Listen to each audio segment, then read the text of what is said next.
धन्यवाद। Praise Lord. यीशु मसीह के नाम में सबको सलाम, जय मसीह की। फिर से प्रभु ने हमें इकट्ठा किया। आज की जो हमारी संगति है, प्रभु के वचन का अध्ययन करना चाहते, जो सारे प्रकाशित वाक्य में बातें हैं उसमें से जो मसीह विरोधी है उसके बारे में और इज़राइल के बारे में, अंत की बातों में भविष्यवाणी जो याकूब ने, इज़राइल ने शुरुआत में की, और उत्पत्ति उसका 3 अध्याय 15 पद में परमेश्वर ने जब हवा ने फल खाया और सांप ने उसको बहकाया और आदम को भी प्रभु ने जो श्राप दिया, तो वहां से लेकर अंत क्या होगा वो पहले ही शुरू कर दिया उत्पत्ति 3 और 15 से। और प्रकाशित वाक्य 12 अध्याय में जो स्त्री है उसका बेटा आएगा और जो सांप है उसका भी बेटा होगा। ये सारी जो लड़ाई अंत समय में होने वाली है उसके विषय में हम अध्ययन करने वाले हैं। तो प्रभु हमें हर एक को सहाय करे। और मैं आज कोई ज्ञान की बात नहीं पर समझ की बात मैं करना चाहता हूं, और प्रभु के सारे वचन जो कहते हैं, मैं जो समझा हूं वो बात मैं आज तुम्हारे बीच में रखना चाहता हूं। हमें प्रभु सहाय करे। हमारे पास भी थोड़ा, जो हमारे हर एक के पास जो थोड़ी बुद्धि परमेश्वर ने अनुग्रह में दी है, उस अनुसार हम विश्वास करते हैं। विश्वास जो है वो हमारा समझ की बात है। पूरा बाइबल पढ़ोगे तो आप पढ़ोगे ये बात, इब्रानी 11 अध्याय में ये बात है। विश्वास तो क्या है? जो हमारी समझ है वो है। 3 पद में भी लिखा है कि हम विश्वास से समझते हैं कि परमेश्वर ने धरती बनाई है। तो समझ जो है उसे विश्वास कहा जाता है। तो जो समझ है, हमें जो समझ मिलती है, जो हमें प्रकाशन मिलती है, जो सबकी हर एक की सामान्य बुद्धि होती है, हर एक को सामान्य ज्ञान मिलता है, समझ मिलती है, तो वो हम आज थोड़ा अध्ययन करने वाले हैं। Praise Lord. आओ प्रार्थना करेंगे। पिता यीशु मसीह के नाम में हम झुकते हैं। आज के दिन के लिए धन्यवाद। जो सारे वचन हम आज अध्ययन करने वाले हैं, हमें सहाय करना। हर एक मेरे भाई बहनों को अनुग्रह देना जो आत्मा में, विश्वास में, संगति में, मंडली में एक हुए हैं, जमा हुए हैं, इकट्ठा हुए हैं। प्रभु हमारी जो सारी सोच है, हमारी जो सारी बुद्धि है, हमारी जो सारा ज्ञान है और हमारा सारा वचनों के विषय में हमने जो जो पढ़ा है, हम जो जो समझे हैं, प्रभु आज और उजाला दो और हमें समझ दो और प्रकाशन दो। और प्रभु जो सच्चाई है उसके साथ हम जुड़ना चाहते हैं, हमसे बात करना। पिता यीशु मसीह के नाम में अनुग्रह मांगते। पवित्र आत्मा आपकी गवाही चाहता हूं। हर एक सुनने वाले को सहाय करो, मुझे भी अनुग्रह दो। प्रार्थना है, आमीन, हालेलुया, प्रेज लॉर्ड। धन्यवाद। तो हर एक को गुड मॉर्निंग, जय मसीह की। Praise Lord. उत्पत्ति उसका 48 यानी 48 अध्याय उसका हम पढ़ेंगे। यदि हम पढ़ेंगे तो 16, 17, 18 पद पढ़ेंगे। तो यहां पहले पद में लिखा है, माफ करो 49 यानी 49, उत्पत्ति 49 पहला दूसरा पद, 16, 17, 18 पद। उत्पत्ति 49 पहला पद। फिर याकूब ने अपने पुत्रों को यह कहकर बुलाया कि इकट्ठे हो जाओ। आ जाओ मेरे बार बच्चे आ जाओ। मैं तुमको बताऊंगा कि अंत के दिनों में तुम पर क्या अंत बीतेगा। के दिन में यानी तुम बूढ़े होगे, शायद समझने वाले वैसा समझे, या फिर ये इज़राइल जो है अपना पूरा इज़राइल बड़ा परिवार होगा, बहुत बड़ा परिवार होगा, बहुत बड़ा परिवार होगा। बच्चे के बच्चे, बच्चे के बच्चे, बच्चे के बच्चे, बच्चे के बच्चे, बच्चे के बच्चे, बच्चे के बच्चे, बच्चे के, बहुत बड़ा परिवार होगा। अंत की बात शायद वो हो, तो वो हम मानते हैं। अंत की बात मैं बताऊंगा। हे याकूब के पुत्रों, इकट्ठे होकर सुनो, अपने पिता इज़राइल की ओर कान लगाओ। अब मैं बोलने वाला हूं। याकूब कहता है, क्या कहता है? कान दो और दूसरा पद, और कान लगाओ। हे रूबेन, तू मेरा जेठा, मेरा बल और मेरे पुरुष का पहला फल है। तू तो पहला बेटा है, तुझे मैं यह आशीष देता हूं। अब जो प्रकाशित वाक्य 7वां अध्याय है उसमें दान का परिवार या दान का कुल का जिक्र नहीं किया गया है। क्यों नहीं किया गया है उसके बारे में थोड़ा हम पढ़ते हैं। उसके लिए भी अंत समय की बात हम पढ़ते हैं। 16, 17, 18 पद पढ़ेंगे हम। दान इज़राइल का एक गोत्र होकर अपने जाति भाइयों का न्याय करेगा। तो वो अपने जाति भाइयों का न्याय करेगा। दान मार्ग में का एक सांप और वो आगे जाके ऐसा हो जाएगा, एक सांप बन जाएगा, और रास्ते में का एक नाग होगा। रास्ते में नाग हो जाएगा जो घोड़े की नली को डंसता है। अब यहाँ पे शब्द आता है घोड़ी घोड़ेसवार को घोड़ी को डसता है, जिससे उसका सवार पछाड़ खाकर गिर पड़ता है। तो ऐसा न्याय करेगा, या कहूंगा बैर लेगा, या कहूंगा अपने भाइयों के लिए खड़ा होगा। और जो घोड़ेसवार है, जो घोड़े सवार युद्ध करने को आता है, उसको सवार घोड़े को डसेगा, जिससे जो घोड़े सवार है वो गिर पड़े। क्या लिखा है? जिससे उसका सवार पछाड़ खाकर गिर पड़ता है। तो घोड़े सवार को डसता नहीं है, घोड़े को डसेगा और घोड़े सवार गिर जाएगा। हे यहोवा, मैं तुझी से उद्धार पाने की बाट जोता आया हूँ। तो यहां पे याकूब अंत करता है, आगे भी कहता है, लेकिन यहां पे अंत करता है कि हे यहोवा, मेरे उद्धार करता, तू मेरा उद्धार करेगा। उद्धार के लिए दान, उद्धार के लिए ये मार्ग में ऐसा हो जाएगा। ये सारी बात हम पढ़ते। तो दान के परिवार को चुना नहीं गया है। प्रकाशित वाक्य 7वें अध्याय में जो सारा 12 गोत्र है, उसमें दान के परिवार का जिक्र नहीं किया गया है।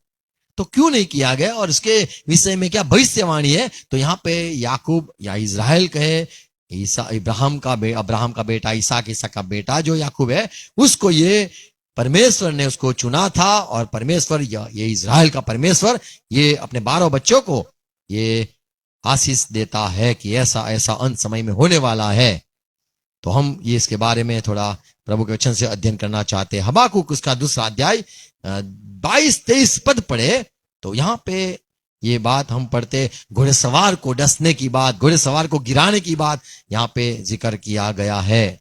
हग्गाई, माफ करो, 2 अध्याय 22-23 पद या 22 पद, 22 अध्याय, अब माफ करो, 2 अध्याय इसका 22वां पद। और मैं राज्य राज्य की गद्दी को उलट दूंगा। परमेश्वर कहता है मैं उलट दूंगा, मैं अन्य जातियों के राज्य राज्य का बल तोड़ूंगा। तो यहाँ पे बात है अन्य जाति का, सारा अन्य जाति लोग जो इकट्ठा हो रहे हैं, उनकी मैं बल को उलट दूंगा, तोड़ूंगा और रथों को सवारों समेत उलट दूंगा। तो सवारों को गिराने की बात यहाँ पे जिक्र किया गया है। परमेश्वर ये कब करेगा? तो कहे, यहाँ पे लिखा है जो अन्य जाति की प्रजा, इस सारे इकट्ठा होने वाले हैं, वो जो सारे मेरे लोगों के बीच में विरुद्ध में आने वाले, उनको मैं उलट दूंगा। और जो घोड़े सवार है, और यहाँ पे जो कई भाषांतर में ये लिखा गया है, घोड़े सवार यानी ये 4 जो घोड़े लेकर रथ का निकालते, रथ 2 घोड़े का होता है, रथ 1 घोड़े का भी होता है, 7 घोड़े का भी रथ होता है। यहाँ 4 घोड़े का रथ की बात जिक्र किया गया है कि वो घोड़े सवारों को ये सारे मैं उनको पलट दूंगा, गिरा दूंगा। और घोड़ों समेत सवार एक दूसरे की तलवार से गिरेंगे। तो सारी दुश्मनी हो जाएगी। यहां मैं उलट दूंगा घोड़े सवार को। घोड़े सवार का जिक्र हम प्रकाशित वाक्य में हम देखते हैं।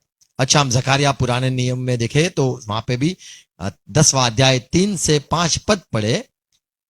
मेरा क्रोध चरवाहों पर भड़का है, हाँ, और मैं उन बकरों को दंड दूंगा, क्योंकि सेनाओं का यहोवा अपने झुंड अर्थात यहूदा के घराने का हाल देखने आएगा। तो परमेश्वर अपने लोगों का हाल देखेगा, उसको बड़ा दुख होगा कि मेरे लोगों का हाल ऐसा बुरा हो गया है, और लड़ाई में उनको अपना हुष्ट पुष्ट घोड़ा सा बनाएगा। तो मैं उनको तैयार करूंगा लड़ने के लिए। उसी में से कोने का पत्थर, उसी में से खूंटी, उसी में से युद्ध का धनुष, उसी में से सब प्रधान प्रकट होंगे। और वे ऐसे वीरों के समान होंगे जो लड़ाई में अपने बैरियों को सड़कों के बीच कीच की नाई रोंदते हो। तो अंत बातों में ये है होने वाला युद्ध की बातें यहाँ जिक्र किया गया है। और 5वां पद, और वे ऐसे वीरों के समान होंगे जो लड़ाई में ऐसे वीर जो लड़ाई में अपने बैरियों को सड़कों के कीच की नाई अपने बैरी जो है उसको सड़क है उसमें बीच में गिरा देंगे। नाई रोंदते हैं जैसे। वे लड़ेंगे क्योंकि यहोवा उनके संग रहेगा, इस कारण वे वीरता से लड़ेंगे और सवारों की आशा टूटेगी। और जो सवार है वे सारे मायूस हो जाएंगे, उनकी आशा टूट जाएगी। हम सोचते थे हम ये करेंगे, हम वो करेंगे, हम ये करेंगे, हम वो करेंगे, ये आशा टूट जाएगी। तो ये घोड़ेसवार कौन है? और ये गिराने वाला प्रभु ने पहले से ठान लिया है, युद्ध होने वाला है। जकारिया 12वां अध्याय का 4 पद। यहोवा की यह वाणी है, उस समय मैं हर एक घोड़े को घबरा दूंगा घोड़े को घबरा दूंगा। और उसके सवार को घायल करूंगा, अब यहाँ पे सवार की बात लिखी है, घायल करूंगा। परंतु मैं यहूदा के घराने पर कृपा दृष्टि रखूंगा। अपने लोगों पर मैं कृपा दृष्टि रखूंगा। जब मैं अन्य जातियों के सब घोड़ों को अंधा कर डालूंगा। हाँ, 7वां पद। और हे यहोवा, पहले यहूदा के तंबुओं को उद्धार करेगा। कहीं प्रभु तो उद्धार करेगा। तो हम जो उत्पत्ति में पढ़ा 49 अध्याय उसका 18 पद में कि उद्धार की बात हो गई है, तो यहाँ पे 7वें पद में है, जब प्रभु ये घोड़े सवार को उलट देगा, तो यहाँ पे लिखा है 7वां पद। और हे यहोवा, पहले यहूदा के तंबुओं का उद्धार करेगा। हाँ, कहीं ऐसा न हो कि दाऊद का घराना और यरूशलेम के निवासी अपने अपने वैभव के कारण यहूदा के विरुद्ध बड़ाई मारे। हाँ, उस समय यहोवा यरूशलेम के निवासियों मानो पे अनुग्रह करेगा, मानो ढाल से बचा वो लेगा। ढाल सा बचा लेगा, ये सारे कमजोर लोगों को बचा लेगा। और उस समय उनमें से जो ठोकर खाने वाला हो वह दाऊद के समान होगा। जो कमजोर होगा वो दाऊद समान कहेगा, मुझे मैं लड़ सकता हूं, और ये कितना बड़ा क्यों ना हो गोलियात, मैं लड़ लूंगा। उनमें ये परमेश्वर के लोगों में ऐसी आग भड़केगी, वो लोग कहेंगे 1000 को मैं मारूंगा, दो बोलेगे हम 10,000 को उठा के फेंक देंगे। ऐसा जोर आएगा। और दाऊद का घराना परमेश्वर के समान होगा। और वो सारे परमेश्वर समान हो जाएंगे, या फरिश्ते जैसे दूत समान लिखा है, परमेश्वर के दूत समान हो जाएगा। जो निर्बल होगा वो समय वो एक दाऊद जैसा बलवान हो जाएगा। और दाऊद के जो परिवार के लोग हैं, जो दाऊद जैसे जो है बलवान लोग पहले से है, वे तो परमेश्वर के दूत के नाई हो जाएंगे। 9वां पद। और उस समय में उन सब जातियों को नाश करने का यत्न करूंगा जो यरूशलेम पर चढ़ाई करेगी। तो यरूशलेम के चढ़ाई होने वाली है, उसके बात यहाँ पे लिखी गई है। तो वो प्रकाशित वाक्य 11 अध्याय में है कि यरूशलेम को रौंदा जाएगा। तो तब की ये बात है कि तब मैं क्या करूंगा। 10वां पद। और मैं दाऊद के घराने और यरूशलेम के निवासियों पर अपना अनुग्रह करने वाली और प्रार्थना सिखाने वाली आत्मा उंडेलूंगा। तो जब वे प्रार्थना करेंगे, उंडेल दूंगा, तब वे मांगेंगे प्रभु हम निर्बल है, नहीं मैं दाऊद हूं। और दाऊद जैसे लोग कहेंगे हम परमेश्वर के फरिश्ते दूत समान है, उंडेल दूंगा। तब सारे लोग मुझे देखेंगे और रोएंगे। और जैसे अपना बेटा खोल दिया है, हमारे बीच में परमेश्वर ने अपना बेटा भेजा, तो अपने बेटे के खो दिया, वो बात को सोचकर ये सारे लोग रोएंगे। और अपना जैसे पहला उठा बेटा खो दिया हो, उस समान वे सारे रोएंगे और यहोवा के पास, परमेश्वर के पास आएंगे। तो ये यहाँ पे ये बात है, युद्ध की बात है, यरूशलेम की बात है। और परमेश्वर बल देगा अपने लोगों को। और क्या होगा, जो घुड़सवार है, आने वाले घुड़सवार, उसको प्रभु पलट देगा या उनको उठा के फेंक देगा। और ये कौन करेगा, तो दाऊद ने ये दान परिवार को ऐसी आशीष दी है। हम आते फिर से प्रकाशित वाक्य में 6 अध्याय इसका 2 पद। पहला ये सारा यदि आपने पढ़ा हो तो प्रेज लॉर्ड, तो हमें पढ़ना है, मैं सारी बातें नहीं कहना चाहता हूं। ये दर्शन जो है, ये यीशु मसीह ने उसका प्रकाशन दिया है, क्या क्या होने वाला है। ये यूहन्ना ने देखा, उसने देखा कि मैं दर्शन देख रहा हूं, मैंने दर्शन में सफेद घोड़ा देखा, सफेद घोड़े पे एक सवार था, उसके हाथ में धनुष्य था और उसको मुकुट दिया गया और वो जीतता गया। उसने देखा एक घोड़े सवार, ये जीतता है। उसने वो सफेद घोड़े पर सवार था। दूसरा घोड़ा निकला, 4 पद में लिखा है, वो लाल लहू समान लाल घोड़ा था, उस पे भी कोई सवार था। और देखा उस पे जो सवार था उसके हाथ में तलवार थी, मारने को निकला, शांति को खत्म करने को निकला, कोई जगह पे शांति न हो ऐसा करके वो निकलेगा। और 5वें पद में देखते हैं, और जब मेमने ने और प्रकाश दिया, मेमने ने यूहन्ना को और प्रकाश दिया, समझ दी, और यहाँ पे लिखा है 5वें पद में, एक काला घोड़ा निकला। 5वां पद, तब उसने तीसरी मोहर खोली तो मैंने तीसरे प्राणी को यह किसने कहते मोहर सुना, खोली? तो वो हलवान जो यीशु मसीह है, उसने यूहन्ना की आंख खोली, या मोहर जो थी वो रोया था यूहन्ना कि मुझे ये सब समझ नहीं आता, ये सब दर्शन क्या है। तब उसने खोला, समझाया ये क्या है। तो मैंने तीसरे प्राणी को यह कहते सुना, आ। मैंने दृष्टि की तो और प्राणी देखो, देखा, पर यहाँ पे घोड़ा है, काला घोड़ा देखा, एक काला घोड़ा है काला घोड़ा देखा। और उसके सवार के हाथ में यहाँ पे भी सवार है, एक उसके तराजू है। तराजू वाला देखा। तो घोड़ा है, घोड़े सवार है, घोड़ा है, घोड़े सवार है, घोड़ा है, घोड़े सवार है। 4 प्रकार के अलग अलग कलर यहाँ पे रंग दिखे जाते हैं। 8वां पद, मैंने दृष्टि की और देखो, एक पीला सा घोड़ा है। एक पीला, जो बीमार होता है तो बोले पीला हो गया है, तो पीला ऐसे कहा जाता है, पूरा बीमार घोड़ा देखा। उस पे कोई सवार था, वो खून चूसने वाला। कौन था?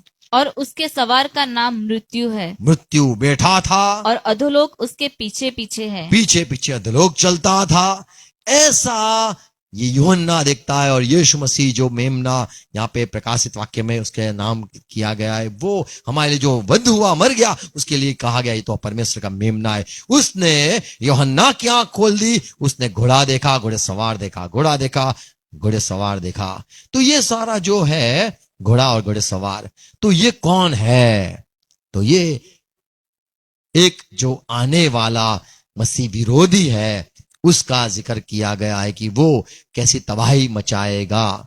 जकरिया 6 अध्याय 1 पद में भी ये सारा पुराने नियम भी लिखा था, पुराने नियम में भी लिखा था। जकरिया अपनी आंख खोल, क्या लिखा है? मैंने फिर आंखें उठाई और क्या देखा कि 2 पहाड़ों के बीच से 4 रथ चले आते हैं। 4 घोड़े चल रहे आ रहे, रथ कैसा? रथ एक रथ है जो 4 यहाँ पे और 4 घोड़े वाला रथ दिखा। और वे पहाड़ पीतल के हैं। हाँ पहले रथ में लाल घोड़े और दूसरे रथ में काले, हाँ तीसरे रथ में श्वेत और चौथे रथ में चितकबरे और बादामी घोड़े हैं। हाँ। तब मैंने उस दूत से जो मुझसे बातें करता था पूछा, हे मेरे प्रभु, ये क्या है? ये क्या है? 5वां पद, दूत ने मुझसे कहा, ये आकाश के चारों वायु है जो सारी पृथ्वी के प्रभु के पास उपस्थित रहते हैं, परंतु अब निकल आए हैं। तो ये सारे को बांधा गया था, अब निकल आए हैं। जिस रथ में काले घोड़े हैं वह उत्तर देश की ओर जाता है, और श्वेत घोड़े उनके पीछे पीछे चले जाते हैं, और चितकबरे घोड़े दक्षिण देश की ओर जाते हैं। और बादामी घोड़ों ने निकलकर चाहा कि जाकर पृथ्वी पर फेरा करे, सो दूत ने कहा, जाकर पृथ्वी पर फेरा करो। तब वे पृथ्वी पर फेरा करने लगे। तो सारे लोग फिरने लगे, सबको इकट्ठा करने के लिए आत्मा आए, सबको इकट्ठा करने के लिए आए कि हमें जुड़ना है। घोड़े जो सवार है, घोड़े सवार है, घोड़े सवार है, घोड़े सवार है, उसके आगे झुकना है। तो सारे घोड़े सवार कहे कि घोड़े निकले, और यहाँ पे सारी बात लिखी है। ये सफेद जो घोड़ा या घोड़े सवार, फिर लाल घोड़ा उसके पे सवार, ये सारी बातें लिखी है। तो घोड़े सवार ये क्या 4 घोड़े सवार है? उत्पत्ति 3 अध्याय 15 पद, जब हम पढ़ते हैं कि जब आदम ने फल खाया और परमेश्वर ने कहा, आदम तूने क्या गलती कर दी, मैंने तुझे कहा था, मना किया था, फल नहीं खाना, तूने पाप किया है। पहला पाप जो आया धरती पर आदम के जरिए, तो परमेश्वर ने श्राप दिया। बोले किसने बहकाया? बोले सांप ने बहकाया। तब प्रभु ने सांप को पहला श्राप दिया, उत्पत्ति 3:15, यानी शैतान को पहला श्राप दिया।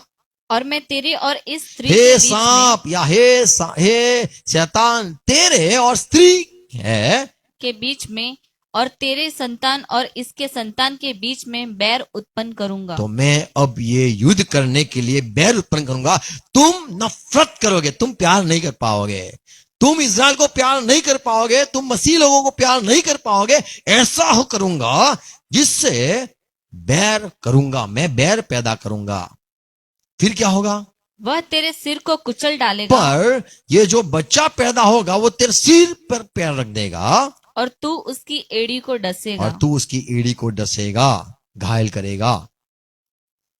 तो यहां पर हम सांप और स्त्री का बैर देखते हैं। तो युद्ध जो होने वाला है, घुड़सवार आने वाला है, और ये जो सांप है और ये जो औरत है, और सांप का बेटा है, औरत का बेटा है। संसार में लोग ऐसा कहते हैं कि ये जो स्त्री है, ये जो औरत है, यहां पे औरत है स्त्री है, ओके स्त्री, तो ये जो स्त्री है वो स्त्री तो मरियम है।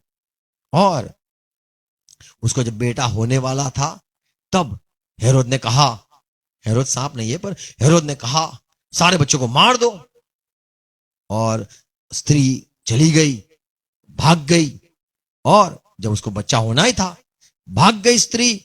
और वो हमें पता है बाइबल में जैसे कि मरियम को उसको लेके गए, उसको बुला था कि तू चली जा अपने बच्चों को लेकर, अपने बेटे अपने हस्बैंड के साथ निकल जाओ। तो ये यूसुफ और मरियम और वो बच्चा जो पेट में था यीशु मसीह, उसको लेकर वो लोग चले गए। तो ऐसे लोग कहते हैं कि ये मरियम ही होना चाहिए, उसका बेटा यीशु मसीह है। और सांप का जो है बैर, सांप का बैर किससे है? वो औरत से है, गुस्सा है, मरियम पर बड़ा गुस्सा है, ऐसे करके लोग कहते हैं। सवाल ऐसा अभी नया होता है कि यदि सांप का स्त्री का बेटा ये यीशु मसीह है, स्त्री को सच में बेटा हुआ, तो सांप को भी सच में बेटा होना जरूरी है। तो जो मसीह विरोधी है वो क्या शैतान का पेट का बेटा है क्या? या क्या सांप ने उसको पैदा किया है? क्या फरिश्ते बच्चे पैदा करते हैं? स्त्री को लोग कहते चर्च है, मंडली है, उसका बेटा। लोग सोचते हैं अभी यीशु मसीह कैसे कहेंगे, क्योंकि यीशु मसीह तो मंडली का सिर है। तो जरा कंफ्यूज हो जाते हैं कि ये स्त्री को हम कैसे कहेंगे, स्त्री चर्च कैसे कहेंगे, मंडली कैसे कहेंगे। जो हम विश्वासी लोग हैं, हम विश्वास करने वाले, मानना है, यही हमें सिखाना भी है। प्रकाशित के 12वें अध्याय पहले पद में लिखा है, प्रकाशित के 12वें अध्याय पहले पद में, मैंने स्त्री देखी, स्त्री, और मैंने देखा उसके बाहर तारा थे।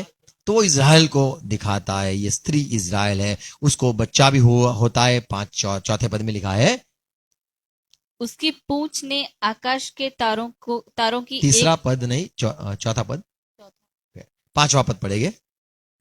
वह बेटा जनी जो लोहे का दंड लिए हुए। तो स्त्री को बेटा हुआ, यहां पे ये बात लिखी गई है, पहला पद। फिर स्वर्ग में एक बड़ा चिन्ह दिखाई हाँ। दिया, अर्थात एक स्त्री जो सूर्य ओढ़े हुए थी, और चांद उसके पांव तले था, और उसके सिर पर 12 तारों का मुकुट था। तो वह आज लोग गर्भवती हुई। मरियम सोचते कि ये मरियम है, इसीलिए कोई पुतले देखे होगे आपने मरियम के ऊपर 12 तारा लगा देते हैं। वो इज़राइल की माँ नहीं है। इज़राइल की माँ तो हमें पता है 4 जो थे उनसे पूरा इज़राइल का कौम पैदा हुआ था। तो यहां पे है स्त्री, उसको, और उसके सिर पर 12 तारों का मुकुट था। हाँ। वह गर्भवती हुई, हाँ। और चिल्लाती थी क्योंकि प्रसव की पीड़ा में थी। तो ये स्त्री है, और देखा, चिन्ह देखा, स्त्री चिल्ला रही थी क्योंकि गर्भवती थी। फिर एक और चिन्ह स्वर्ग में दिखाई दिया, हाँ। और देखो एक बड़ा लाल अजगर था। अब यहाँ पे लाल अजगर जिक्र किया गया है, काला नहीं, हरा नहीं, लाल, यानी खून पिया हुआ अजगर, या फिर खूनी अजगर ऐसे कह सकते हैं, जिसके 7 सिर और 10 सींग थे। तो जिस पे प्रभुत्व, उस पे 7 राजाओं पर प्रभुत्व करने वाला, या फिर कहेंगे कि ये राजा समान, ये उस पर, स्त्री पर गुस्सा हुआ। यहाँ पे लिखा है स्त्री पर क्रोधित हुआ। 17 पद में पढ़ते हैं, स्त्री पर सांप गुस्सा किया। तब क्या लिखा है? अजगर स्त्री पर क्रोधित हुआ। देखो, अब यहां पे ये उत्पत्ति की जो बात है कि सांप की जिक्र है, उत्पत्ति 3:15, यहां पे भी सांप का जिक्र है 12वें अध्याय में।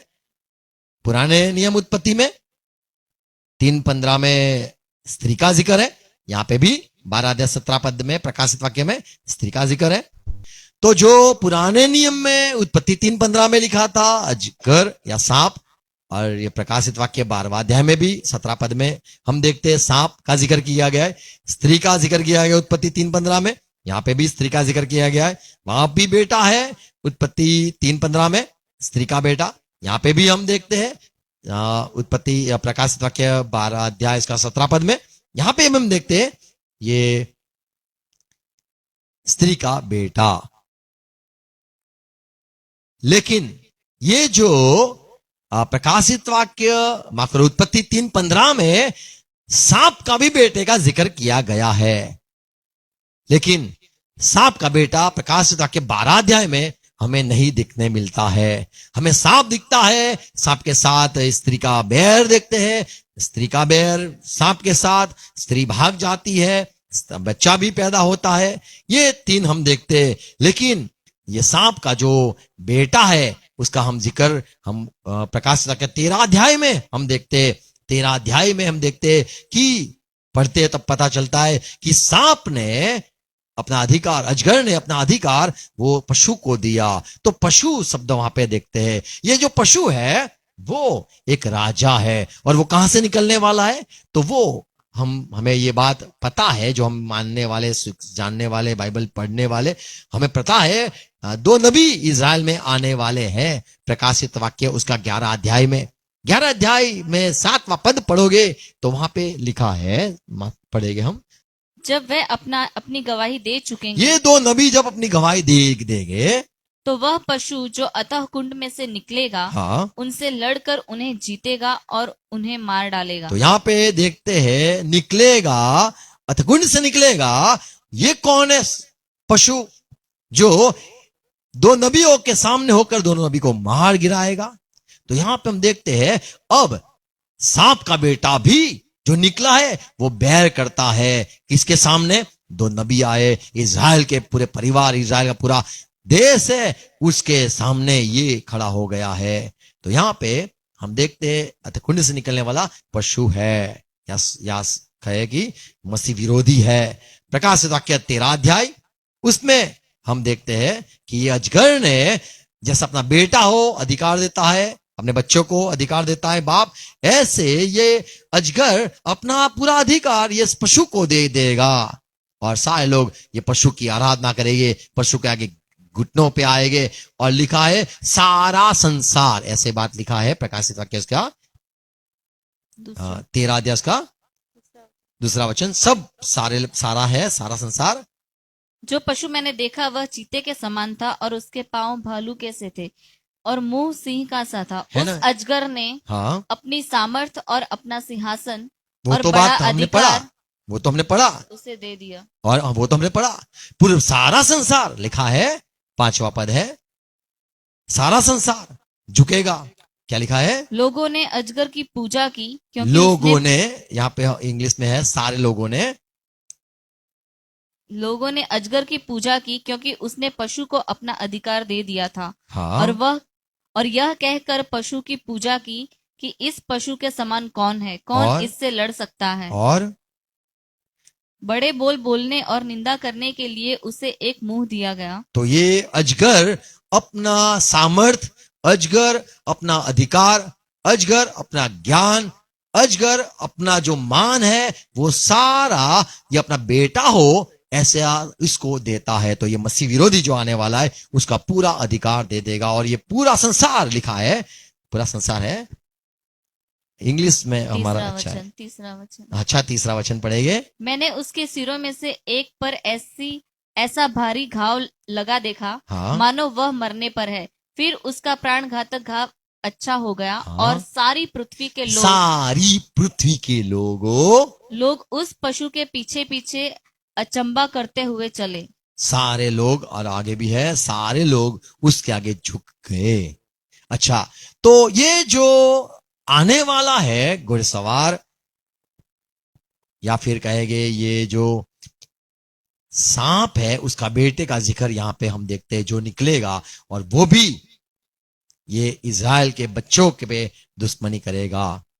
लेकिन जो दान का कुल है, जिसको हमें देखते हैं कि जो 1,44,000 संत है, उसमें दान के जिक्र नहीं किया गया है, वो ऐसा बीच में से आके ये निकला है, ये जो घोड़े सवार है उसको डसने के लिए, उसको गिराने के लिए, घोड़े पे से सवार को गिराने के लिए ये होगा। ये दान ये करेगा। तो दान के लिए जो भविष्यवाणी थी वो कब पूरी होगी, ये सवाल शायद आपको न है, पर ये मैंने किया है कि ये सवाल आपको होना चाहिए कि ये भविष्यवाणी कब पूरी होगी, क्योंकि दान का जिक्र तो किया गया नहीं है। प्रकाशित वाक्य में दान का जिक्र नहीं किया गया है। और याकूब ने अपने बच्चों को 12 बच्चे को आशीष दी, और ये दान परिवार में ये ऐसा होगा, ये बात इसका जिक्र किया है।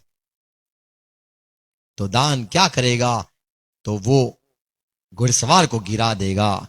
तो ये घुड़सवार जो है, हम प्रकाशित वाक्य 6 अध्याय में जो पढ़ा हमने, घोड़ा है, घुड़सवार है, तो ये हम उसके बारे में देखते हैं। प्रकाशित वाक्य 12वां अध्याय 5वां पद, स्त्री का जो बेटा है जो अधिकार चलाएगा, लिखा है, वह बेटा जनी जो हाँ। लोहे का दंड लिए हुए सब जातियों पर राज्य करने पर था, और वह बच्चा एकाएक परमेश्वर के पास और उसके सिंहासन के पास उठाकर पहुंचा दिया गया। तो ये जो 1,44,000 संत है, उनको हम देखते हैं वो परमेश्वर के सिंहासन के पास चले गए। तो ये बच गए कहे गए, और बाकी के जो इज़राइल के लोग हैं वे सारे अब ये सांप का, और सांप का जो बेटा है मसीह विरोधी है, उसके साथ अब यहां पे संसार में सारा युद्ध चलेगा। ये सांप का जो बेटा है, शैतान का बेटा है, वो कौन है, तो हमें ये पता है कि ये यहूदा इस्करियोत है। यूहन्ना 17 अध्याय 12वां पद, ये कोई बड़ा साधारण आदमी नहीं है जो माँ बाप से पैदा होते हैं, वैसा नहीं है। ये प्रकाश यूहन्ना 17 अध्याय 12वां पद में ये वचन में लिखा था, शास्त्र में लिखा था, वो आदमी है। 12वां पद, जब मैं उनके साथ था तो यीशु मसीह ने कहा, हे पिता, मैं जब उनके साथ था, मेरे चेलों के साथ था, तो मैंने तेरे उस नाम से हे जो पिता, तूने मैंने मुझे तेरा दिया, नाम भी उनको दिया है, उनकी रक्षा की, मैंने उनकी चौकसी की, ये 12 की जो तूने मुझे दिए, 11 मुझे दिए, उनकी मैंने चौकसी की। और विनाश के पुत्र अब को यहाँ छोड़ पे शब्द है, विनाश का बेटे के छोड़ मैंने सबको संभाला है, या इसको मैंने छोड़ रखा है, इसको मैंने संभाला नहीं है। ये विनाश का पुत्र, यहाँ पे शब्द यीशु ने कहा। और विनाश के पुत्र को छोड़ उनमें से कोई नष्ट नहीं हुआ, इसलिए कि पवित्र शास्त्र में जो कहा पवित्र गया, शास्त्र में कहा गया। तो पवित्र शास्त्र, यीशु मसीह कहता है पवित्र शास्त्र में जिक्र है। किसका जिक्र है? पोप का नहीं, माइकल जैक्सन का नहीं, लादेन का नहीं, पवित्र शास्त्र में जिक्र है। उसको छोड़ मैंने सारे लोगों को जो परमेश्वर पिता तूने मुझे दिए, उनको मैंने संभाला। इसके लिए तूने मुझे कुछ नहीं कहा कि इसको संभालना है। शास्त्र में जो लिखा है, तो शास्त्र में इसके बारे में, ये सांप का बेटा जो है, विनाश का पुत्र जो है, उसके बारे में उत्पत्ति 3:15 में बेटे के बारे में, सांप का बेटे के बारे में जिक्र किया गया ही था। दूसरा थिस्सलुनीकी 2:3 में हम पढ़ते हैं, पौलुस कहता है कोई भी तुम्हें बहकाए नहीं, गुमराह न करे, तुम्हें हम जो कहते हैं, हम जो मानते हैं, विनाश का पुत्र आने वाला है। 3 पद, किसी रीति से किसी के धोखे में न आना, हाँ, क्योंकि वह दिन न आएगा जब तक धर्म का त्याग ना हो ले, और वह पाप का पुरुष अर्थात विनाश का पुत्र तो प्रकट ना हो। यहाँ पे पौलुस खुद जानता है विनाश का पुत्र, हमें समझ में आ गया है विनाश का पुत्र कौन है। ऐसे करके पौलुस विनाश का पुत्र का जिक्र करता है, उसे जानता है कौन है विनाश का पुत्र, ऐसे पुत्र है, वैसे समझ कर ही ये पौलुस लिखता है। जो सारे हम विश्वासी है, हमें पता है लादेन की बात नहीं है, क्योंकि वो समय लादेन नहीं था। क्या पौलुस जानता था विनाश का पुत्र लादेन है? क्या जानता था माइकल जैक्सन है? क्या जानता था ये वो है? नहीं। संसार के लोग कहते ये प्रेसिडेंट होगा, ये प्राइम मिनिस्टर होगा, ये होगा, वो होगा, ऐसे मसीह विरोधी करके लोग कहते यही है शैतान का बेटा। तो शैतान का बेटा, सांप का बेटा का जिक्र किया गया था उत्पत्ति 3:15 में। हे स्त्री, तेरे साथ ये सांप का बैर होगा, सांप तेरा और ये स्त्री का मैं बैर करवाऊंगा, और सांप तेरा बेटा होगा, विनाश का बेटा होगा, और स्त्री तेरा भी बेटा होगा, दोनों का बैर होगा। लेकिन जो स्त्री का बेटा होगा उसको मैं रखूंगा सिर कुचलने के लिए। किसका? सांप तेरा सिर, जो यहूदा अस्करत है या फिर सांप का बेटा है, उसकी बात नहीं की गई है। तो सांप का कुचलने का तो स्त्री का संतान के लिए लिखा गया था कि स्त्री का संतान सांप के सिर को कुचलेगा। लेकिन अब जो सांप है उसके बेटा जो है उसका अंत कौन करेगा, ये एक सवाल रह गया है। तो सांप का बेटा का बैरी कौन, सांप का बेटा जो है उसको हराएगा कौन? सांप को तो स्त्री का बेटा हरा देगा। तो जो हमने हबाकुक हगाई 2:22 में पढ़ा हमने, जैसे कि सारे राज्य को परमेश्वर फेंक देगा, सारे विदेशियों के राज्य को फेंक देगा, और जो घुड़सवार है उनको गिरा देगा, और सारे अपने अपने तलवार से मारे जाएंगे। तो चार जो बातें, 4 घोड़े की बात जो हम प्रकाशित वाक्य 6 अध्याय में सुना, वो मसीह विरोधी घुड़सवार घुड़सवार घुड़सवार। तो पहले वो क्या करेगा, वो सफेद घोड़ा दिखाई देगा, शांति लगेगी, फिर खून खराबा करेगा, फिर अन्याय दिखाई देगा, और अंत में वो जो मसीह विरोधी है वो अपना जात बताएगा, मृत्यु है और विनाश है, या फिर कहे वो अपोलोन या अप्तोन, वो जैसा प्रकाश के 9वां अध्याय में लिखा है। यिर्मयाह 21:51 यानी 51 अध्याय इसका 21वां पद। यिर्मयाह 51 यानी 51 उसका 21 पद सुनो क्या लिखा है। 21वां पद, तेरे ही द्वारा मैं सवार समेत घोड़ों को टुकड़े टुकड़े करूंगा। हाँ, तेरे ही द्वारा रथी समेत रथ को भी टुकड़े टुकड़े करूंगा। तेरे ही द्वारा मैं स्त्री पुरुष दोनों को टुकड़े टुकड़े करूंगा। तेरे ही द्वारा मैं बूढ़े और लड़के दोनों को टुकड़े टुकड़े करूंगा, और जवान पुरुष और जवान स्त्री दोनों को मैं तेरे ही द्वारा टुकड़े टुकड़े करूंगा। तो ये सारी भविष्यवाणी थी। घोड़सवार, घोड़ा का राजा है, उसको सारे दुष्ट आत्माएं उनको मैं टुकड़े टुकड़े करूंगा। प्रकाश वाक्य 9वां अध्याय 11 पद पढ़ते हैं। तो ये जो अधकुंड से निकला, जो शुरुआत हुई नीचे से निकला, उसको किसने निकाला? तो हमें ये पता है, पहले ये 9वां अध्याय का पहले पद में लिखा है, प्रकाश वाक्य 9:1, जब 5वें स्वर्गदूत ने तुरही फूंकी तो मैंने स्वर्ग से पृथ्वी पर एक तारा गिरता हुआ जो देखा, शैतान है जिसको गिरा हुआ मैंने देखा था, और उसे अतः कुंड की कुंजी दी गई। उसको तो अतकुंड की कुंजी दी गई थी, जिससे वो क्या करे। तो 11 पद में लिखा है, अतः कुंड का दूत उन पर राजा था। तो अतकुंड में से सारी टिड्डियां निकली, सारे दुष्टात्मा निकले, उसमें से ये 11 पद है, उसमें एक और निकला। क्या था वो? उसका नाम इब्रानी में अब्दोन और यूनानी में अपुल्योन है। हाँ, तो ये राजा है। तो ये जो राजा है, इसको निकालने वाला, उसको पैदा करने वाला, उसको जीवन दान देने वाला, ये जो घायल हुआ, जो मारा गया, उसको जीवित कर कर सबके बीच में प्रकट करने के लिए ये जो तारा गिरा था, वो अब ये काम करेगा। तो वो लगेगा तो ऐसा कि जो बेटा निकला है, अतकुंड से निकला है, लोगों को पता चलेगा ये शांति करवाने वाला राजा है, यही शांति दे रहा है। फिर पता चलेगा ये नहीं, ये लाल घोड़े वाला, ये खून खराबा वाला है, ये अपने अपने आप को बताता रहेगा कि मैं कौन हूं।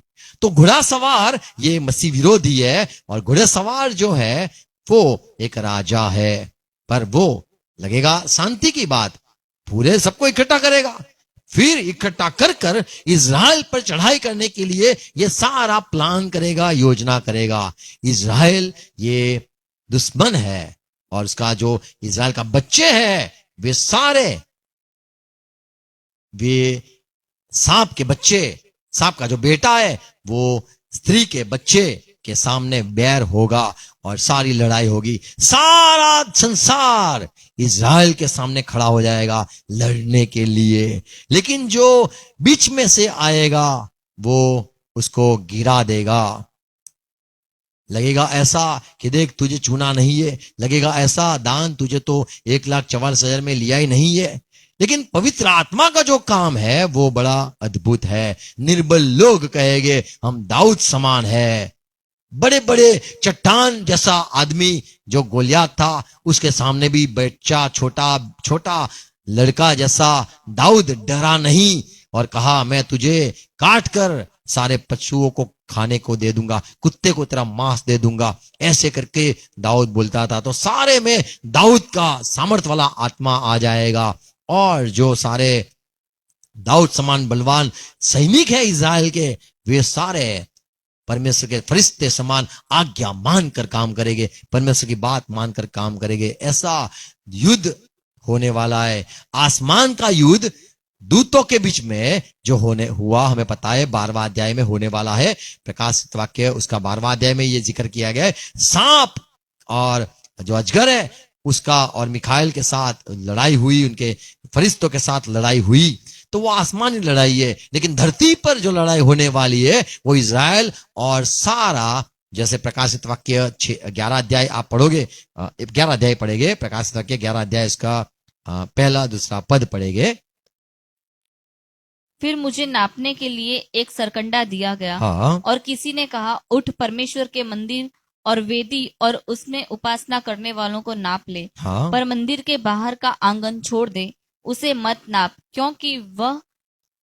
क्योंकि वह अन्य जातियों को दिया गया है, और वह पवित्र नगर को अन्य जाति को दिया गया है, और वो अन्य जाति और वह पवित्र नगर को 42 पवित्र महीने तक- नगर यरूशलेम पवित्र नगर है। कोई कहता है मक्का, कोई कहता है ये वो, सब लोग कहते हैं, लेकिन बाइबल में पवित्र नगर वो यरूशलेम परमेश्वर का भवन की जगह है। आमीन।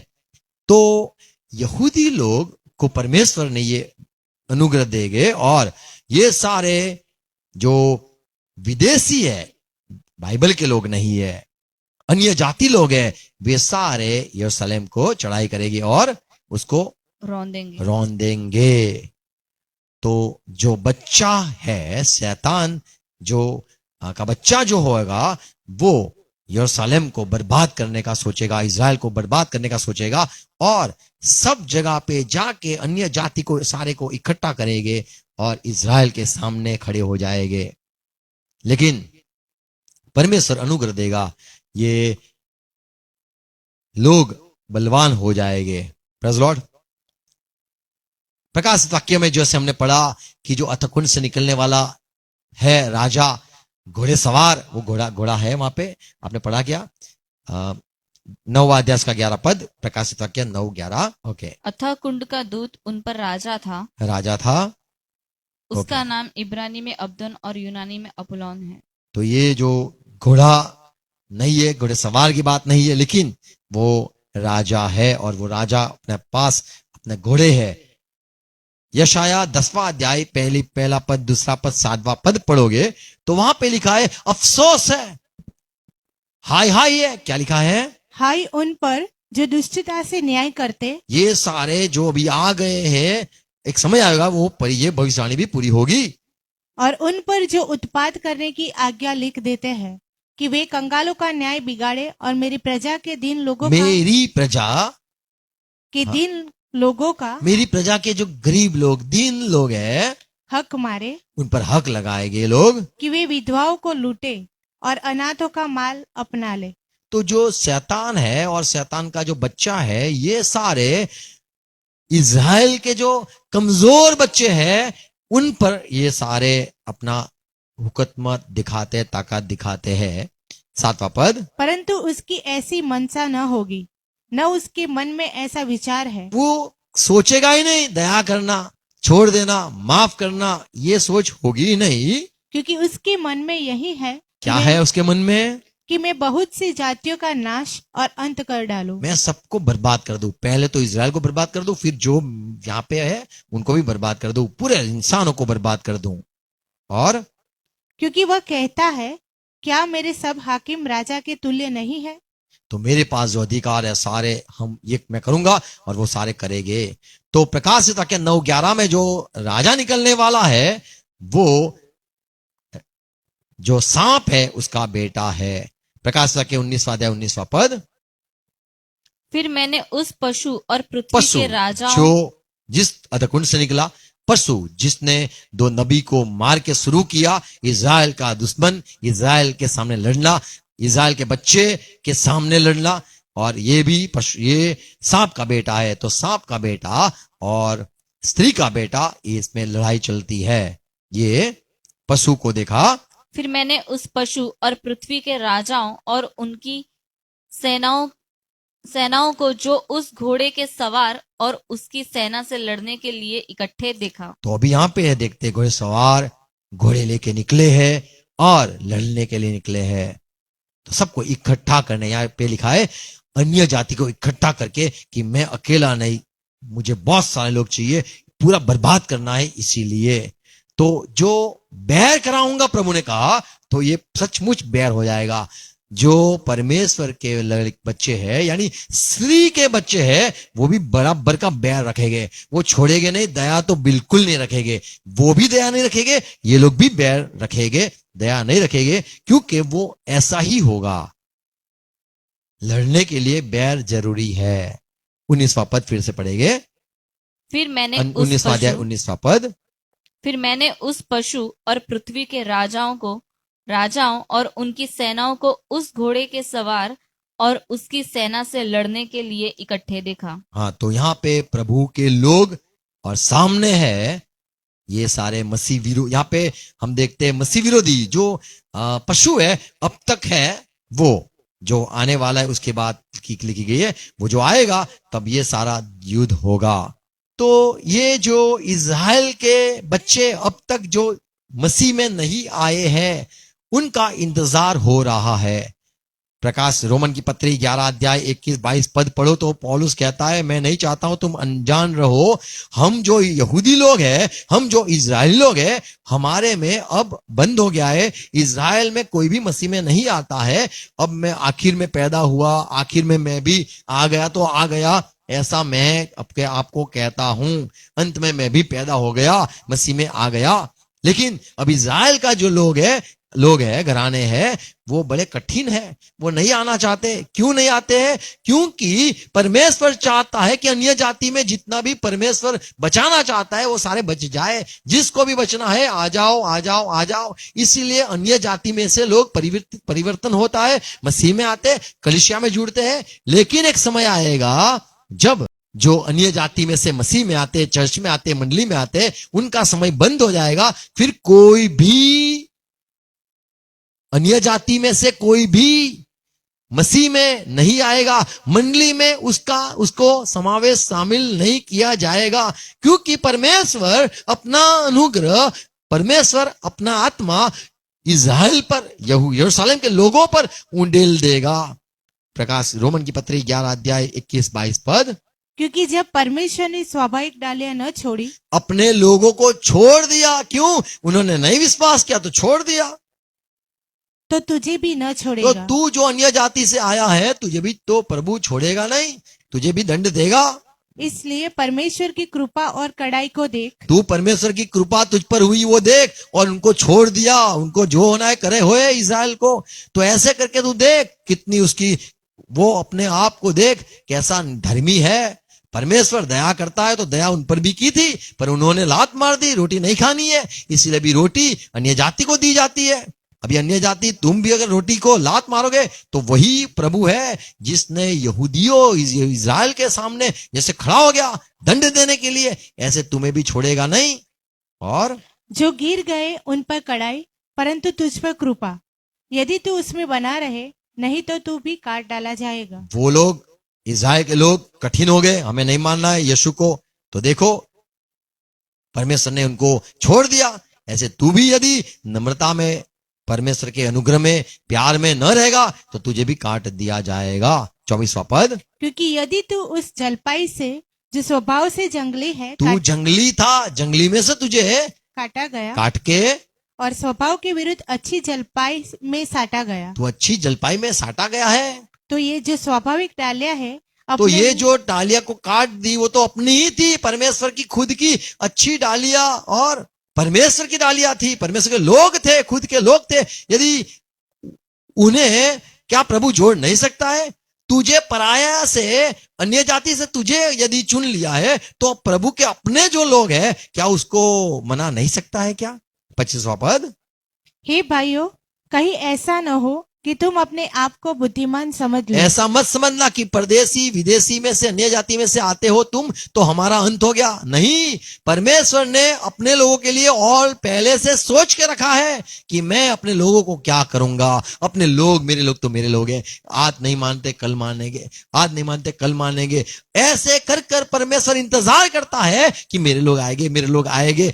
उसमें तो अन्य जाति के लोग परमेश्वर के वचन पढ़ लेते हैं, परमेश्वर में आ जाते हैं, तो परमेश्वर उनको अनुग्रह में रखता है। अपने जो लोग हैं उनका इंतजार करता है, अपने जो लोग हैं उनमें परमेश्वर काम करेगा। 25वां पद। हे मेरे भाइयों, तुम अनजान मत रहना और खुद को बुद्धिमान मत समझना। इसलिए मैं नहीं चाहता कि तुम इस भेद से अनजान रहो। तो भेद है, अनजान मत रहना। क्या है भेद? कि जब तक अन्य जातियां पूरी रीति से प्रवेश तो न कर ले, पूरी रीति से, तो जब अन्य जाति में से पूरे लोग, मान लो 2 लोग हो गए और 2 लोग अब बाकी है, इसीलिए परमेश्वर इंतजार कर रहा है, दूसरे लोग भी आ रहे हैं, पर परमेश्वर ने मान लो 2 लोगों को सोच के रखा है, ये जब भी मुझे ग्रहण कर लेंगे तो मैं बंद कर दूंगा। ये अभी जो अन्य जाति में से आते, अन्य जाति में से भाई अभी पैकअप हो गया है, पूरा हाउसफुल हो गया है, अभी खत्म हो गया है, चलो मैं बंद करता हूं खिड़की, अभी तुम्हें कोई टिकट नहीं मिलेगी। जो आने वाले थे 2, उनका इंतजार करता था, ये आ गए अब पूरा। तो यहां पे लिखा है अन्य जाति में से पूरे लोग जब है, परमेश्वर की सोच में जो है वो पूरे लोग जब आ जाएंगे, तब तक इजराइल का एक भाग ऐसा ही कठोर तो रहेगा। तब तक तो ये कठोर रहेगा, और इस रीति से सारा इजराइल उद्धार पाएगा। फिर तो सारा इजराइल उद्धार पाएगा। कैसे उद्धार पाएगा?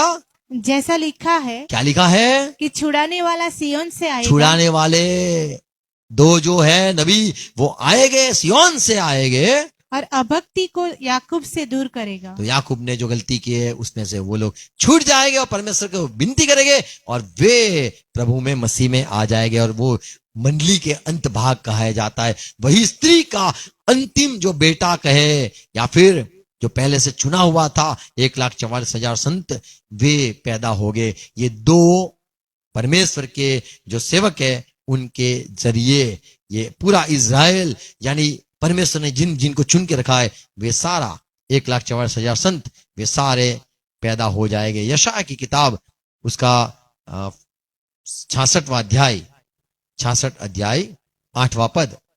क्या तुमने ये कभी सुना है? ऐसे करके यशायाह कहता है, ऐसी बात किसने कभी सुनी? किसने कभी ऐसी बात देखी? क्या कभी देखी है? क्या देश एक ही दिन में उत्पन्न हो सकता क्या है? एक ही दिन में एक बड़ा देश पैदा हो सकता है? क्या एक जाति क्षण मात्र में ही उत्पन्न हो सकती है? क्या एक ही क्षण में एक जाति, बड़ी कौम पैदा हो सकती है? तो आप कहोगे प्रभु आपके लिए सब कुछ संभव है, आप कर सकते हो। और लिखा है, क्योंकि सियोन की पीड़ाएं उठी ही थी, जब सियोन की पीड़ाएं उठी ही थी कि उससे संतान उत्पन्न हो गए। संतान हो गया। तो यहाँ पे संतान का जिक्र है, किसको? सियोन को संतान हुआ है। ये यरूशलेम के जो परमेश्वर के लोग हैं, सियोन यानी आसमानी जो है यरूशलेम, उसको सियोन कहा जाता है। धरती के जो है वो भी सियोन नहीं, सियोन पर्वत कहा जाता है, पर यरूशलेम का पर्वत कहा जाता है। तो सियोन नगरी यानी परमेश्वर की आसमान के लोग जो है वो धरती पर पैदा हो जाएंगे, उससे कहा जाता है सियोन का बेटा या इज़राइल का बेटा। परमेश्वर के लोग पैदा हो जाएंगे, आमीन। तो ये पैदा होगी और प्रकाशित वाक्य 12:6 में लिखा है, वे अन्य जाति पर राज करेंगे। यीशु मसीह वो स्त्री का बेटा नहीं है, क्योंकि उसने सांप को, सर को कुचला नहीं है। अब तक सांप तो जीवित है। मत्ती के समाचार 11 अध्याय 11 पद में लिखा है, यीशु मसीह ने कहा, देखो आप यूहन्ना को देखने गए, वो सबसे बड़ा था, नबियों से बड़ा था, अरे इंसानों से भी बड़ा था, क्योंकि वो एक फरिश्ता था। 11 पद, मैं तुमसे सच कहता हूँ कि जो स्त्रियों से जन्मे हैं, जितने भी स्त्री से पैदा हुए, स्त्री के बच्चे हैं, उनमें से यूहन्ना बपतिस्मा देने वाले से कोई बड़ा नहीं हुआ। कोई बड़ा नहीं है। स्त्री से बच्चे, स्त्री के सारे बच्चे हैं, उसमें मूसा भी आ गया। स्त्री के बच्चे में अरे कोई भी ले लो, एलिया भी ले लो, आप कुछ भी ले लो, सब है जो बड़े बड़े स्त्री से जो पैदा हुए हैं उसमें यूहन्ना बाप्तिस्ट से कोई बड़ा हुआ नहीं है। तो यीशु मसीह ने यूहन्ना बाप्तिस्ट देने वाले के लिए कहा कि वो स्त्री का बेटा सारे हुए हैं उसमें वो सबसे बड़ा है। तो खुद की बात नहीं की, क्योंकि खुद यीशु मसीह स्त्री का बेटा नहीं है। गलाती 4:4 शायद कोई कहे कि गलाती 4:4 में यो तो यूं लिखा है कि एक समय का अंत हुआ और परमेश्वर ने अपना बेटा भेजा, स्त्री के जरिए भेजा। तो क्या यीशु मसीह स्त्री का बेटा नहीं है? नहीं।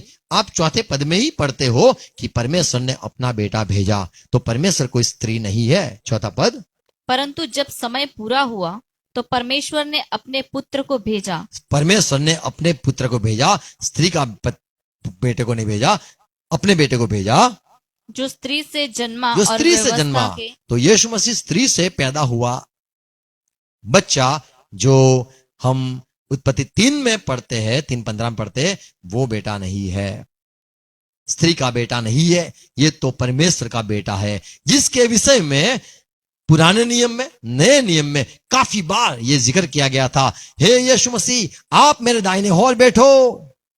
भजन संहिता 110:1, बोलो भजन संहिता 110:1। मत्ती 22:44, 44। प्रेरितों के काम 2:35, हिब्रानी 1:13। ये सब जगह पे लिखा है। परमेश्वर ने कहा यीशु मसीह आप मेरे दाहिने ओर बैठो जब तक आपके जो सारे बैरी है उनको तेरे पैर तरह न रौंदू। आमीन। तो यीशु मसीह ने क्रूस पर कुछ नहीं किया, अब तक सारा खेल बाकी है। आमीन। तो रौंदने का जिक्र किया गया है। आप बैठो जब तक मैं तेरे जो बैरी है उनको न रौंदू। तो एक समय आएगा, यीशु मसीह जब आएगा अपनी जो बच्चे हैं उनके साथ आएगा, और वे जो उसके पीछे पीछे चलने वाले संत हैं उनके साथ आएगा और बड़ा युद्ध होगा। तो ये जो हम पढ़ा कि यीशु मसीह वो स्त्री का बेटा नहीं है, लेकिन यीशु मसीह को कहा गया कि आप बैठो जब तक जो शत्रु है उनको मैं तेरे पैर तले न रौंदू। तो यीशु के जो बच्चे हैं, उसकी जो कलीसिया है, उसके जो अंत भाग है उसे पैर कहा जाता है, उसको पांव कहा जाता है। यीशु का पैर नहीं, लेकिन यीशु का जो दिल है वो अपनी कलीसिया में है। अपनी कलीसिया जो है उसके जो पैर है उसके लिए भविष्यवाणी थी। और रोमन 16 उसका 20 पद में लिखा है कि जल्दी परमेश्वर, शांति का परमेश्वर, वो शैतान को तुम्हारे पैर तले रौंदेगा।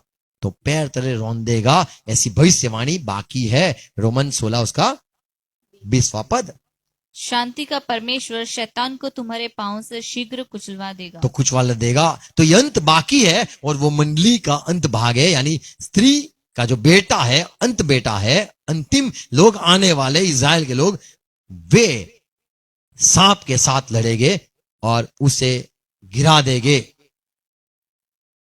वो एक भविष्यवाणी है। पर सांप का जो बेटा है उसको हराने के लिए, उसके सामने होने के लिए, तो जो हम दान का परिवार है या फिर जो परमेश्वर के कवाकी के संतान है, उनका बात है, लड़ाई उनके साथ होगी। पर जो सांप का बेटा है, स्त्री का जो बेटा है, वो सांप के सिर को कुचलेगा। भजन संहिता 74 यानी 74 उसका 13 पद, और भजन संहिता 91 यानी 51 इसका 13 पद। ये भविष्यवाणी है कि सांप को कुचलने में आएगा। 13 पद सुनो क्या लिखा है। तूने तो अपनी शक्ति से समुद्र को 2 भाग कर दिया। तूने तो जल में मगरमच्छों के सिरों को फोड़ दिया। तूने सिरों को फोड़ दिया। तो जब तक तेरे शत्रु बैरी को मैं न रौंदू तब तक तू मेरे दाहिनी ओर बैठ, ऐसा यीशु को कहा गया। भजन संहिता 91 51 उसका 13 पद। इक्वानी है, इक्वानी। हम इंग्लिश लोग हैं, प्रेस गॉड। आप हमारे शब्द नहीं बोल पाओगे। तू सिंह और नाग को कुचलेगा, तू सिंह और नाग को कुचलेगा, तो तू कुचलेगा। तो ये कौन है? जिसको विषय में लिखा है तू गिरेगा तो फरिश्ते तुझे उठा लेंगे। तो यीशु के बारे में तो नहीं था। शैतान ने आके पूछा यीशु से, क्या तू परमेश्वर का बेटा है? यीशु ने कहा क्या तू परमेश्वर का बेटा है? तो यदि है तो अपने आप को साबित कर, ऊपर से खुद पढ़, दूध तेरे लिए उठा लेंगे। तो फरिश्ते उठा लेने वाले हैं, जिसको उठाने वाले हैं, फरिश्ते जिसको संभालने वाले हैं, ये है जो सांप को कुचल देंगे। आमीन। तो वो यीशु मसीह नहीं है। प्रकाशित वाक्य 19वां अध्याय 20वां पद।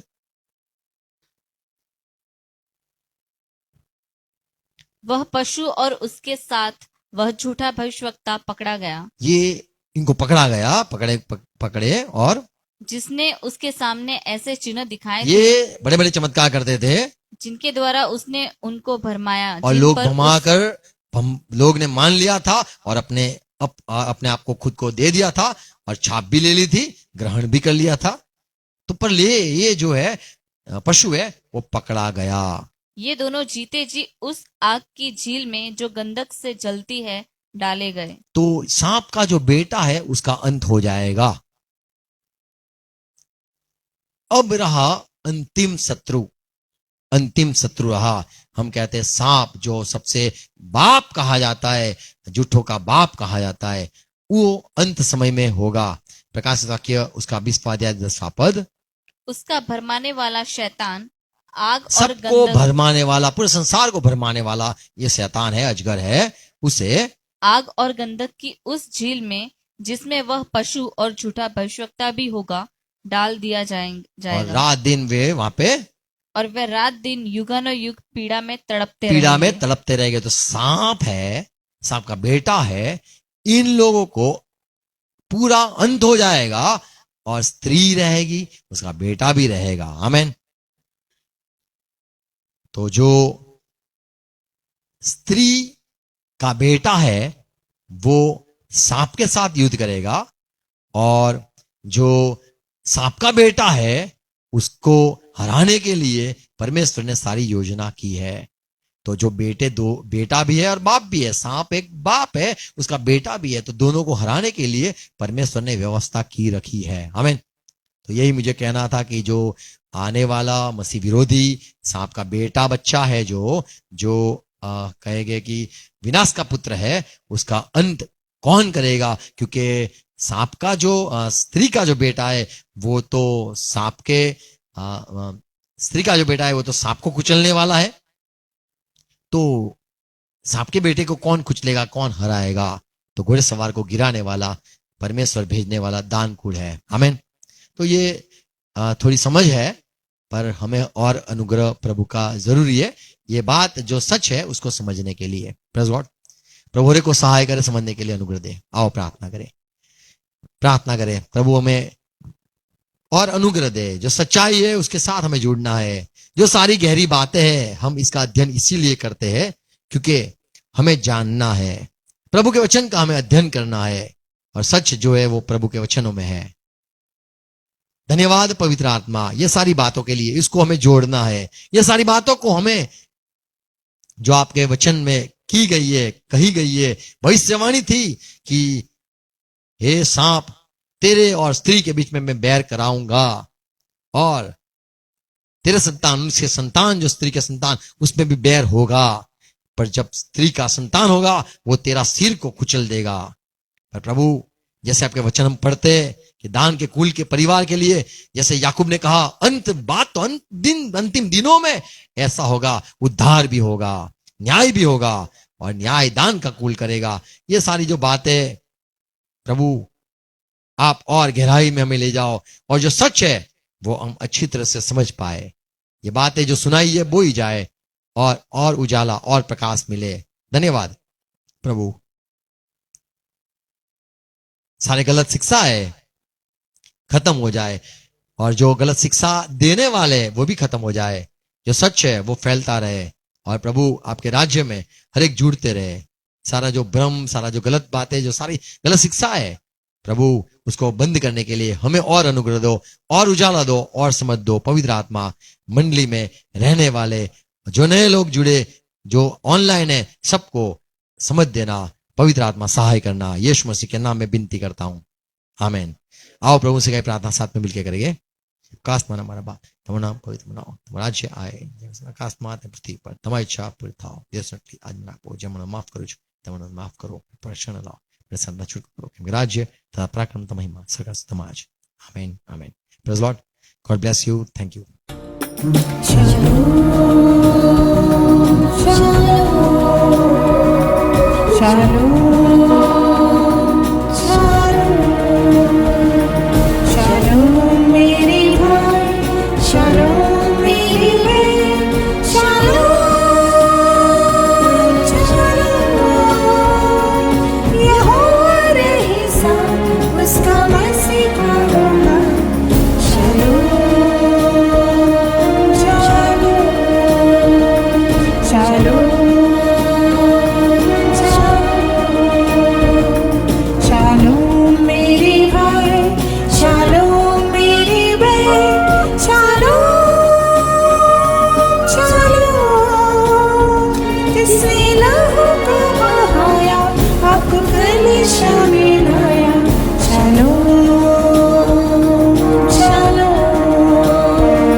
Shalom.